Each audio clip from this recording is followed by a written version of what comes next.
Adil Najam, who is really is one of the leading thinkers in the developing world on many of these questions. So over to you, Adil.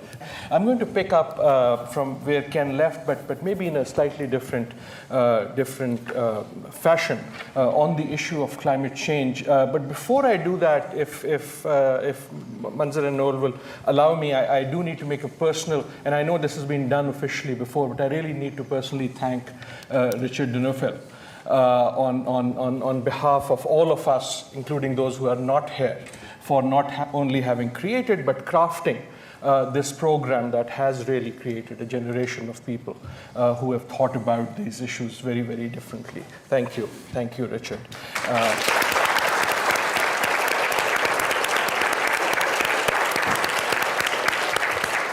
I guess I should also thank Richard for having granted me admission but refusing me any financial aid, which gave me the good fortune, you two. Maybe you should get a show of hands, all the people who that happened to. But in my case, it led to the good fortune of me being told by Richard, go and drop your CV in under every door you can and ask for money. There's plenty of money floating around this campus. And I did that, and that allowed me to knock on the door of Dave Marks, who was the first one to have funded me, and then here at MIT, which was again wonderful, and thank you for that, Dave. I want to talk about climate change, but as I said, maybe given who is in the room and given the wisdom and the experience that is gathered here, to try to tell the story and maybe then hear the story from you of climate change as told by science, technology, and policy. And I've been struggling with this the last 2 or 3 days. I have been a very small observer of that story, but I really don't know how the story goes. And I know how the story starts, I'm just not sure how it ends, so let me tell it in 2 ways, and then maybe we can have a conversation in what the right conclusion to that story is of climate change as told by science, technology, and policy. One way to tell the story is that it's been a wonderful life. It's absolutely been a wonderful life, and if I did have my slides, I would put up that slide from Paris when the treaty is signed and they're all hugging and sort of clapping each other on the back as if something wonderful and great has happened. And that's a story that many of us have been part of. I came to TPP literally directly from the first set of climate negotiations. And then that's what I worked on here. Which partly means it was 25 years ago, a quarter century ago, when this enterprise of doing climate policy, bringing science to the enclave of policy, to inform policy, to nudge technology, to solve this great problem, was initiated. Right? Some of you would remember the word of Rio. 92. Before that, this had happened 2 years. Before that, the negotiation on climate had started. And one way to tell that is that a lot has changed. I mean, there are across the country, not just classes, there are programs, there are schools, there are departments that talk about climate change. Climate change in many ways has become one of the big frameworks in which policy on anything happens. You can't talk about business without talking about it. You can't talk about politics without talking about it. So one way to tell the story is, here is an issue more than any other I can think of where the science, technology, policy nexus has been a virtuous cycle where each of those has expanded because of the other, at least in the activity. It has become a major political issue. 153 heads of state do not go to Paris. Would not have gone to Paris 25 years ago. John Kerry would not have canceled his flight and said, I'm going to stay here until this is done. So you can tell the story by way of, we really pushed this issue to the center of not just policy, but politics in this great way that has not been true of most other things. Not just center of policy, we did it in a particular way. We said we will do science, the IPCC, that will push policy, bring it up. That will push create the conditions for technology, the changes in technology that Ken talked about, the drop in the price of solar and so on and so forth. These are not, unlike in other areas, I would argue, purely market-driven phenomena.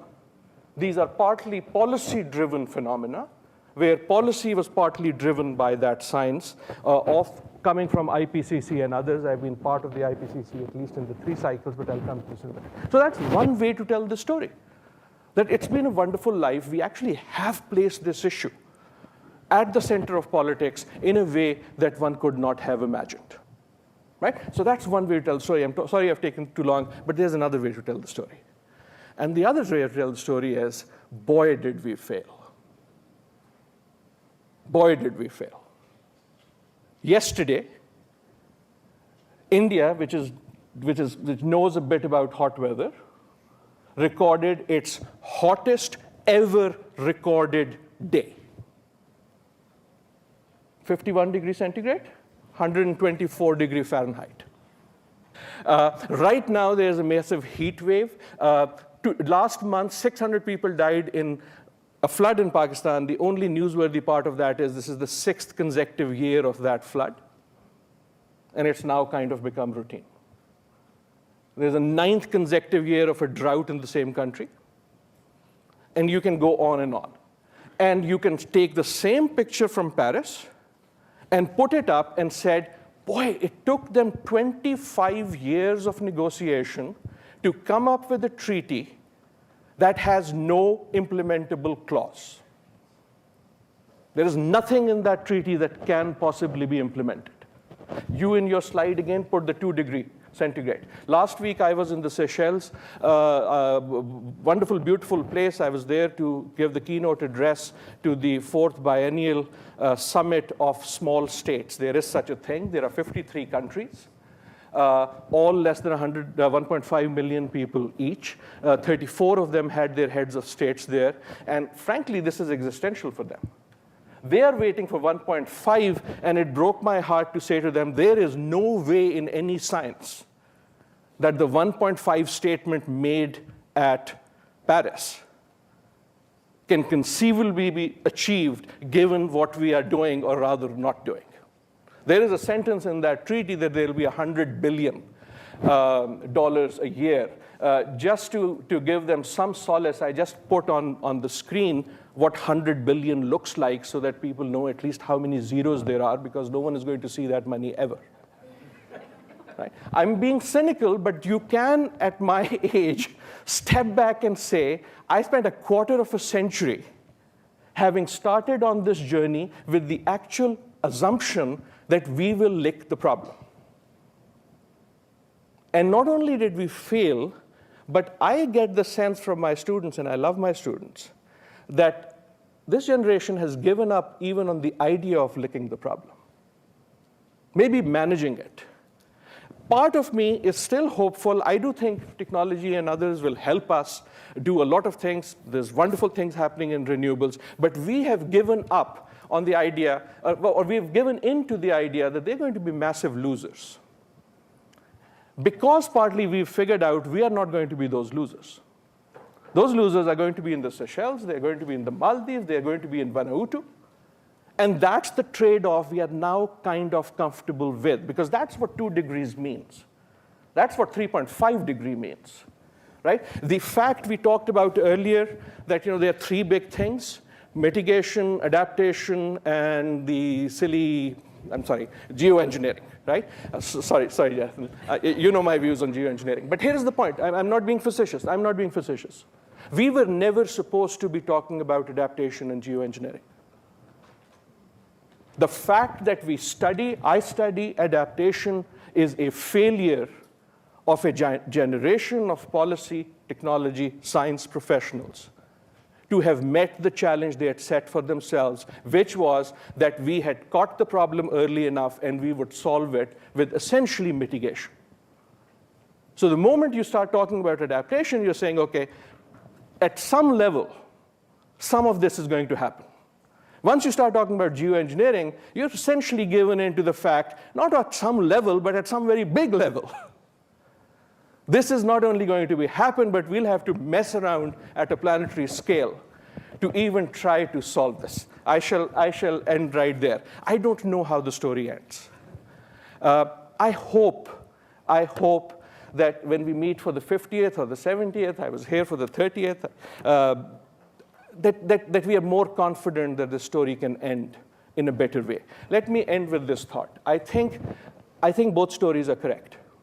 There is a lot to be proud of in having linked technology policy and science in ways that pushed this in the right direction. Let me say where we failed. I think, and you would have got this from my subtext, I think where we failed in the policy side and in the teaching of the policy side, less here than other places, was in having not given enough attention to the justice and morality argument of policy as it relates to technology. For most part, most of our understanding, teaching, practice of policy was reduced to economic analysis. I think I was lucky. I think those of us who were here at MIT were luckier than others because we had Nick Ashford. We had John Ehrenfeld. Even in the system analysis class, we could talk about the politics of airports and figure out that it wasn't just about the length of the runway. It was about who's getting displaced. But for most part in our teaching of technology and policy, I think the missing link still remains. Giving our students that deep, real, visceral understanding that these are essentially issues of long-term morality. And that is, I think, where we have not done a good job. Thank you very much.